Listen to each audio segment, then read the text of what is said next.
Iraq's parliament has voted in favor of a manual ballot recount. It comes after allegations of widespread fraud in the country's recently held parliamentary elections. This could prolong the process of forming a new government. Meanwhile, persecuted Christians in the Nineveh Plain in Iraq say they are still waiting for promised funds from the United States to help them rebuild. Vice President Pence announced a little more than 7 months ago that U.S. aid was coming. Joining me now is Shea, director of the Center for Religious Freedom at the Hudson Institute. Welcome back to the program. Great to be with you, Lauren. This has always been an issue. When I was in Iraq, I talked to Archbishop Warda, who said we're just not getting any money and that the UN was at fault. So the U.S. then said, we are going to get you the money. It's not going to be through the UN. Right. So why isn't the money getting there? Directly, yes. Well, this was on track until the final stage. And then the entrenched bureaucracy in the U.S.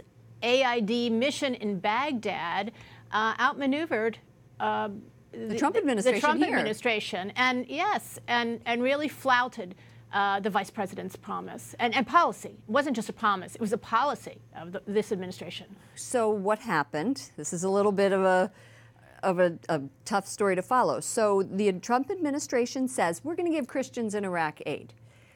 They designated $35 million for that purpose last fall. All right. So someone at USAID in Baghdad, in Iraq, said, we're going to take that money, and instead of giving it directly to Christians, which was the issue, we are going to give it to...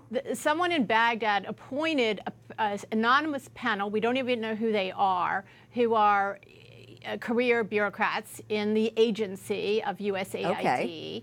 And they decided in May that after all this time, after these groups had gone to Baghdad, had conferred about it with the political heads, after 2 members of the vice president's office went to Baghdad for that conference, in May 16th, Archbishop Warda and the other local communities, the other local minorities that had faced and survived genocide by ISIS, got rejection letters from USAID. It was a shock to everyone, including political appointees within USAID, and including the vice president, frankly.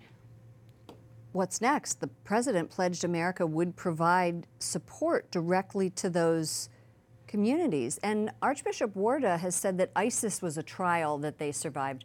We went through Batnaya, one of the towns there, completely decimated. So here we can see some pictures of it now. Nobody can live there. So how are those Batnaya Christians going to get that money? They need jobs, and this money was supposed to be seed money for jobs, to be self-sustaining so they could rebuild their lives. Instead, this money is going to go to the UN, Office of Migration, and to a U.S. federal agency called the U.S. Institute for Peace that is filled with Obama administration former USAID officials. So you say there needs to be a genocide aid coordinator. Correct. What is that? Yes, interagency coordinator appointed by the White House that can bird dog this aid to make sure the Christians and the Yazidis, another persecuted group, finally receive it so they can rebuild their lives. They're just hanging on by their fingernails. They're not going to survive in the Middle East, Lauren. And what we've said is that there have been 1 million Christians in the Middle East, the breadbasket. Yeah, in Iraq. In Iraq. Yes. Sorry, in Iraq. And now there are 200,000. Nina, thank you so much, Shea, for coming with us, the director of the Center for Religious Freedom at the Hudson Institute. Thank you.